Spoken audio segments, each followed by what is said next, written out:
Bonjour à vous mes amis, on se retrouve aujourd'hui avec Maynard pour attaquer sur un petit tutoriel Ignatius qui m'a été beaucoup demandé.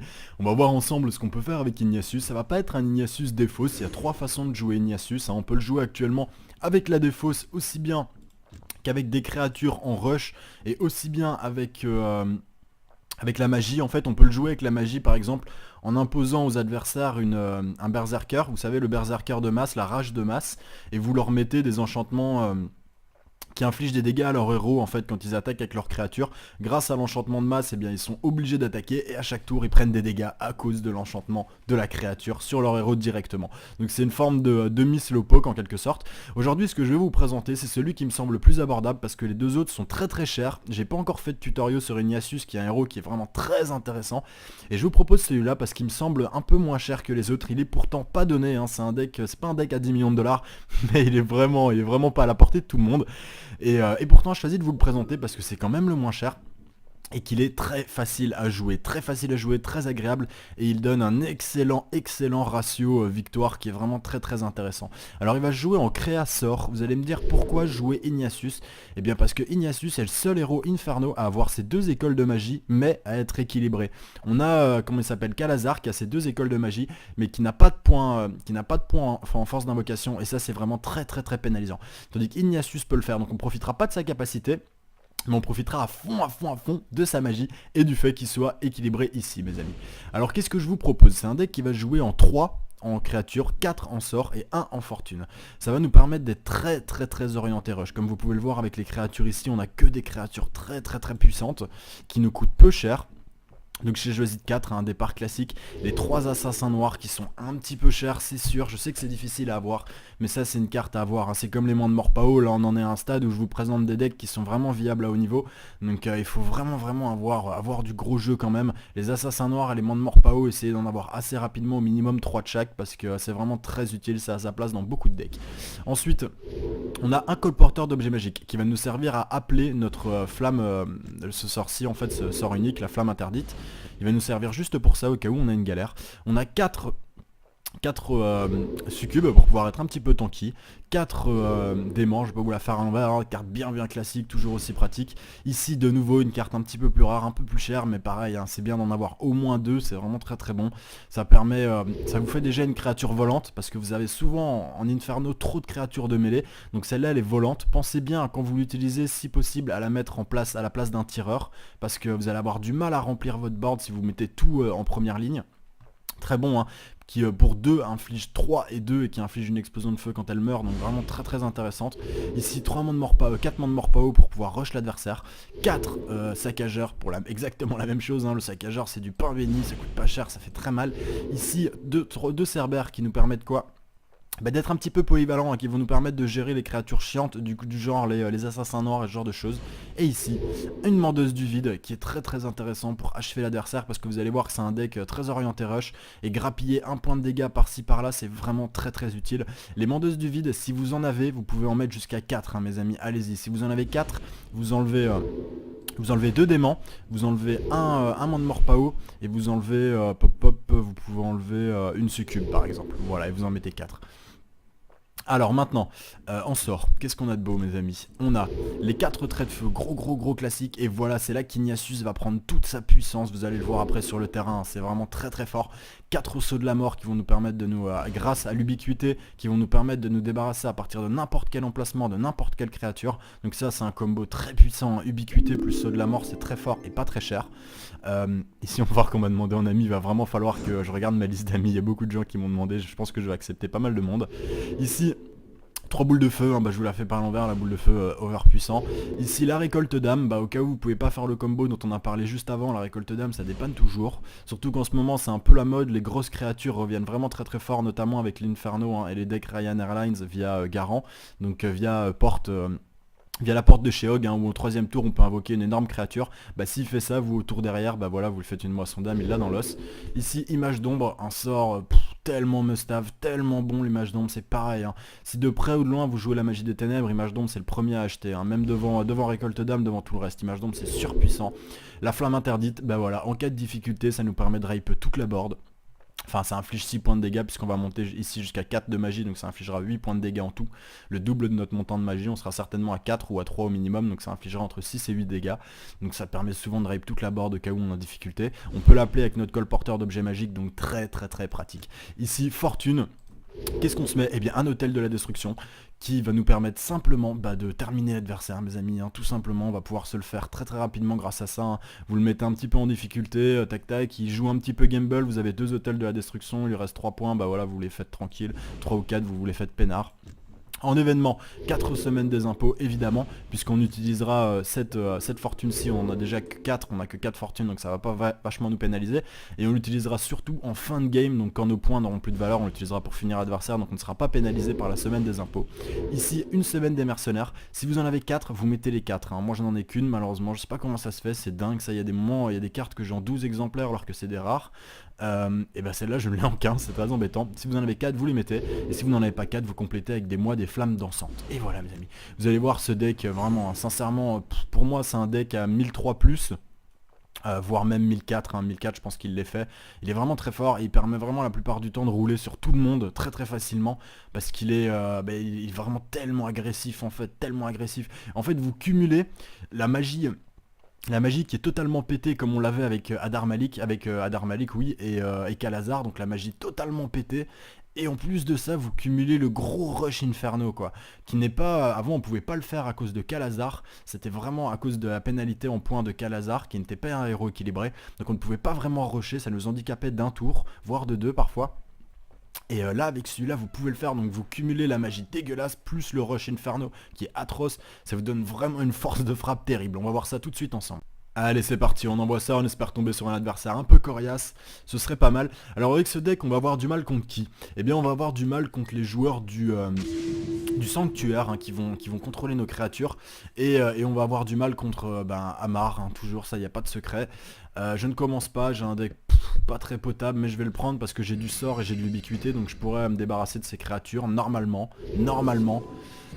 Je vais essayer de poser le plus rapidement possible une créature à ubiquité, hein, qui sera très utile. Donc là on va vraiment être emmerdé contre Ammar. Je le joue parce que bon si ça passe tant mieux, je vous aurais montré du game, du jeu. Mais j'ai des gros doutes. Donc là je vais choisir de pas le mettre à côté, hein, je vais pas le mettre derrière puisque j'ai ubiquité derrière le sceau de la mort, donc pas de problème. Et là il va falloir vraiment jouer finest, quoi. Là il va vraiment falloir jouer très très fin. On peut voir qu'il peut pas encore jouer.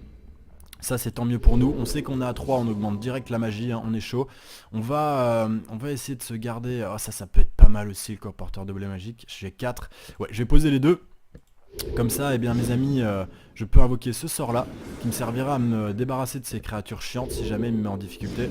Et j'invoque ici mon assassin noir, qui n'est pas gratos mes amis. Allez on y va. Donc là au prochain tour s'il nous balance une créature, direct on la rape, hein. Ça ce sera double trait de feu ou alors saut de la mort, il faut rien lui laisser poser quoi, faut vraiment le rusher comme un enfoiré. On espère qu'il nous fasse pas un washing machine, hein. S'il nous fait un coup de lavage de la board, on est très mal. Mais de toute façon j'ai pas d'autre solution. Si je le rush pas et que je laisse jouer c'est pareil, il va me défoncer. Et voilà, bouclier de terre, très bien. Là c'est dommage, hein, je peux pas l'enlever. Donc là je pense que ça va être un washing machine, hein. Il attend pour pouvoir me le... me faire sauter toute ma board. Et je pense que du coup je vais augmenter mon point et ne rien jouer pour le moment. Parce que là s'il me fait un tsunami, je suis vraiment dans la merde. Il peut pas me le faire maintenant, il peut me le faire qu'au prochain tour. Mais c'est ce qu'il va faire, hein. Je pense s'il est contrôle, c'est qu'il veut me faire cracher des créatures. Donc là on joue mollo, on lui pète son petit bouclier. On peut voir qu'on est presque au maximum, donc on profite d'avoir un point trop pour piocher. Hop, comme ça on se fait une bonne main. Au cas où il nous fait un washing machine, derrière on peut quand même reposer des créatures. Après s'il en a 2 en main, franchement ça va devenir chaud. On voit que là il pioche, donc il pourra pas encore nous faire contagion, très bien. Pas de problème, contagion, aucun problème. On va tout de suite bouger celle-là si elle se prend pas la contagion. Et voilà, la djinn catalysatrice. Donc voilà, de qui s'est pris la contagion, ça n'a pas manqué. Là on sanctionne tout de suite, hein, il n'est pas question, ça ne passe pas. Hors de question de lui laisser ça. Maintenant, le problème c'est qu'on va perdre notre ami, qui est un atout capital. Je crois que contagion donne un marqueur poison. Ouais, un marqueur de poison, ouais, elle va encore durer. Et puis après elle pourra pas sauter, donc elle va dégager. Normalement le sort dégage. Ici, est-ce qu'on s'invoque quelque chose? Oui, ça a pas l'air d'être un washing machine, donc on va en profiter. Tac, tac, tac. Ici, on peut encore s'invoquer un petit truc, oui, mais... Oui, oui, oui, mais là, en fait, je sais plus si le sort poison, si je mets pas de créature adjacente, je sais plus s'il dégage ou s'il va rester là, en fait, je ne sais plus. Donc je suis un peu embêté. S'il reste là, je suis très très emmerdé parce que ça va mettre 2 marqueurs et je la perdrai au tour d'après. Si ce n'est pas le cas, si elle dégage, bon, dans tous les cas, je vais en mettre une. Je préfère quand même, je préfère sacrifier un peu. Voilà, là on peut voir qu'on augmente notre dernier point de magie puisque de toute façon on a égalité. Je préfère sacrifier un peu des créatures et garder mon ubiquité qui est vraiment très très importante, hein, comme je vous l'ai dit. Et voilà, le tsunami. Donc là on est en plein dans le gameplay qui me dégoûte, hein, sur Might and Magic. Donc ça c'est vraiment nul. C'est vraiment nul de sa part, franchement. Jouer ça, voilà quoi. Bon, allez, c'est pas grave. C'est dommage, c'est que à cause de HS, à cause de Hearthstone, j'ai pris l'habitude de pouvoir faire des sorts sur le héros. Et j'étais en train de me dire que voilà, encore du gros sort d'enculé quoi. Franchement, c'est n'importe quoi. C'est n'importe quoi ce gameplay. Faut arrêter quoi. Faut vraiment arrêter. Oh, putain. Et là voilà, moi je suis en rate de créature. Très très bien, super. Mais qu'il fasse pas trop le con parce que là j'ai un monde mort pas haut, j'ai une tour. Si j'arrive à lui passer une claque, il peut vraiment être en danger. Sauf si évidemment il peut repiocher un tsunami. Enfin, moi ça c'est, vous voyez, enfin ça, le fait de pouvoir avoir les sorts en 4 exemplaires, ça me semble tellement n'importe quoi. Bon là je me le fais, hein. S'il a pas de bouclier je me le fais. Ouais, sauf que là voilà, il va balancer tous ses enchantements gratos. Ah l'enfoiré quoi, et voilà. Ah non c'est bon. Voilà, donc là c'est une bonne victoire. Ça me fait bien bien plaisir puisqu'il va se prendre 4. Voilà, il va se prendre un monde mort pas haut. Et il a donc grâce à la tour. Comme je vous l'ai dit, l'hôtel de la destruction, très très très utile. Et vous voyez, c'est ce... Excusez-moi, j'ai été un petit peu vulgaire, j'aime pas ça. Je suis désolé, mais là, les hamards, je m'en peux plus, quoi. Ils représentent vraiment le truc qui me débecte, quoi. Ça me tue, vous voyez bien, c'est n'importe quoi. Et j'ai gagné, mais parce que j'ai un très très bon deck. Vous avez vu, j'ai été très offensif, quoi. 3 assassins noirs, les 3 assassins noirs sont sortis. Je lui ai fait cracher des sorts, j'ai eu que des cartes ultra offensives. Et j'ai gagné, mes amis, heureusement, grâce à mon combo, hein, grâce au combo ubiquité plus saut de la mort, qui est un combo très très fort, hein. Vraiment vous pouvez vous débarrasser de n'importe quoi pour un coup moindre, et votre créature comme elle est immunisée à la riposte, bah, vous prendrez de toute façon pas la riposte, qui est un combo vraiment très fort et très pratique avec Ignatius, et c'est grâce à ça que j'ai gagné, hein. Sinon sa Djinn catalysatrice, il aurait dès le tour d'avant commencé à balancer plein de sorts dessus, et il me l'aurait fait à l'envers. Donc j'ai gagné uniquement grâce à ça, donc vous voyez que Ignatius est tellement fort qu'il est même possible, je dis pas fréquent, attention, mais il est même possible de battre des hamards. Et voilà mes amis, j'espère que ça vous a plu pour ce petit deck, et je vous fais des gros gros bisous, on se retrouve très bientôt. Je pense que le prochain deck sera certainement un petit gameplay nécropole, j'ai une petite idée derrière la tête, je vais pas trop vous en parler parce que pour le moment... je préfère pas me mouiller si jamais je teste le deck et qu'après ça tombe un peu à l'eau, mais ce sera certainement un deck orienté masse sort. En fait je veux essayer de faire un masse sort avec très peu de créatures avec avec la nécropole, mais sans Aria. On peut le faire avec Ariane, Destin brisé, mais je voudrais le faire sans en fait pour essayer un petit peu autre chose. Voilà mes amis, je vous fais des gros bisous, à très bientôt. $, mais il est vraiment pas à la portée de tout le monde. Et pourtant je choisis de vous le présenter parce que c'est quand même le moins cher. Et qu'il est très facile à jouer, très agréable, et il donne un excellent ratio victoire qui est vraiment très intéressant. Alors il va jouer en créa sort, vous allez me dire pourquoi jouer Ignatius? Eh bien parce que Ignatius est le seul héros Inferno à avoir ses 2 écoles de magie, mais à être équilibré. On a, comment il s'appelle, Kalazar qui a ses 2 écoles de magie, mais qui n'a pas de points, en force d'invocation, et ça c'est vraiment très pénalisant. Tandis qu'Ignatius peut le faire, donc on profitera pas de sa capacité, mais on profitera à fond de sa magie et du fait qu'il soit équilibré ici mes amis. Alors qu'est-ce que je vous propose? C'est un deck qui va jouer en 3 en créature, 4 en sort et 1 en fortune. Ça va nous permettre d'être très orienté rush. Comme vous pouvez le voir avec les créatures ici, on a que des créatures très puissantes qui nous coûtent peu cher. Donc j'ai choisi de 4, un départ classique, les 3 assassins noirs qui sont un petit peu chers, c'est sûr, je sais que c'est difficile à avoir, mais ça c'est une carte à avoir, donc ça c'est un combo très puissant, hein. Ubiquité plus saut de la mort, c'est très fort et pas très cher. Ici on va voir qu'on m'a demandé en ami, il va vraiment falloir que je regarde ma liste d'amis, il y a beaucoup de gens qui m'ont demandé, je pense que je vais accepter pas mal de monde. Ici... 3 boules de feu, hein, bah, je vous la fais par l'envers, la boule de feu overpuissant. Ici la récolte d'âme, bah, au cas où vous pouvez pas faire le combo dont on a parlé juste avant, la récolte d'âme ça dépanne toujours. Surtout qu'en ce moment c'est un peu la mode, les grosses créatures reviennent vraiment très fort, notamment avec l'Inferno, hein, et les decks Ryan Airlines via Garant, donc via via la porte de Sheog, hein, où au troisième tour on peut invoquer une énorme créature. Bah s'il fait ça, vous au tour derrière, bah voilà, vous le faites une moisson d'âme, il l'a dans l'os. Ici, image d'ombre, un sort tellement must-have, tellement bon l'image d'ombre, c'est pareil, hein. Si de près ou de loin vous jouez la magie des ténèbres, image d'ombre c'est le premier à acheter, hein. Même devant récolte d'âme, devant tout le reste, image d'ombre c'est surpuissant. La flamme interdite, bah voilà, en cas de difficulté, ça nous permet de rape toute la board. Enfin ça inflige 6 points de dégâts puisqu'on va monter ici jusqu'à 4 de magie, donc ça infligera 8 points de dégâts en tout. Le double de notre montant de magie, on sera certainement à voir, hein. C'est comme les monts de Morpao, là on en est à un stade où je vous présente des decks qui sont vraiment viables à haut niveau. Donc il faut vraiment avoir du gros jeu quand même. Les assassins noirs et les monts de Morpao, essayez d'en avoir assez rapidement, au minimum 3 de chaque, parce que c'est vraiment très utile, ça a sa place dans beaucoup de decks. Ensuite, on a un colporteur d'objets magiques qui va nous servir à appeler notre flamme, ce sort-ci en fait, ce sort unique, la flamme interdite. Il va nous servir juste pour ça au cas où on a une galère. On a 4 succubes pour pouvoir être un petit peu tanky, 4 démons, je vais pas vous la faire à l'envers, hein, carte bien classique, toujours aussi pratique. Ici de nouveau une carte un petit peu plus rare, un peu plus chère, mais pareil, hein, c'est bien d'en avoir au moins 2, c'est vraiment très bon. Ça permet, ça vous fait déjà une créature volante, parce que vous avez souvent en Inferno trop de créatures de mêlée, donc celle-là elle est volante. Pensez bien quand vous l'utilisez, si possible, à la mettre en place à la place d'un tireur, parce que vous allez avoir du mal à remplir votre board si vous mettez tout en première ligne. Très bon, hein, qui pour 2 inflige 3 et 2 et qui inflige une explosion de feu quand elle meurt, donc vraiment très intéressante. Bonjour à vous mes amis, on se retrouve aujourd'hui avec Maynard pour attaquer sur un petit tutoriel Ignatius qui m'a été beaucoup demandé.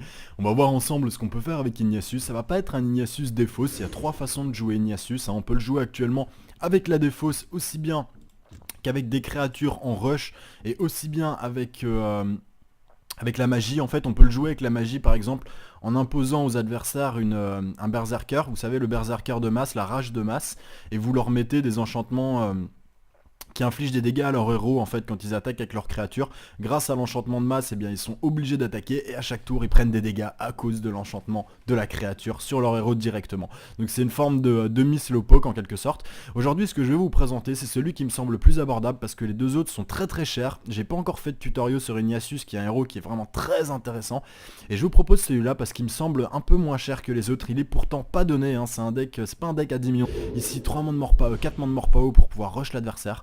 4 saccageurs pour exactement la même chose, hein. Le saccageur c'est du pain béni, ça coûte pas cher, ça fait très mal. Ici 2 cerbères qui nous permettent quoi, d'être un petit peu polyvalent, hein, qui vont nous permettre de gérer les créatures chiantes du genre les assassins noirs et ce genre de choses. Et ici, une mendeuse du vide qui est très intéressant pour achever l'adversaire parce que vous allez voir que c'est un deck très orienté rush et grappiller un point de dégâts par-ci par-là c'est vraiment très utile. Les mendeuses du vide, si vous en avez, vous pouvez en mettre jusqu'à 4, hein, mes amis, allez-y. Si vous en avez 4, vous enlevez 2 démons, vous enlevez un monde mort PAO et vous enlevez vous pouvez enlever une succube par exemple. Voilà, et vous en mettez 4. Alors maintenant, en sort, qu'est-ce qu'on a de beau mes amis? On a les 4 traits de feu, gros classiques, et voilà, c'est là qu'Ignatius va prendre toute sa puissance, vous allez le voir après sur le terrain, hein, c'est vraiment très fort. 4 sauts de la mort qui vont nous permettre de nous, grâce à l'ubiquité, qui vont nous permettre de nous débarrasser à partir de n'importe quel emplacement, de n'importe quelle créature.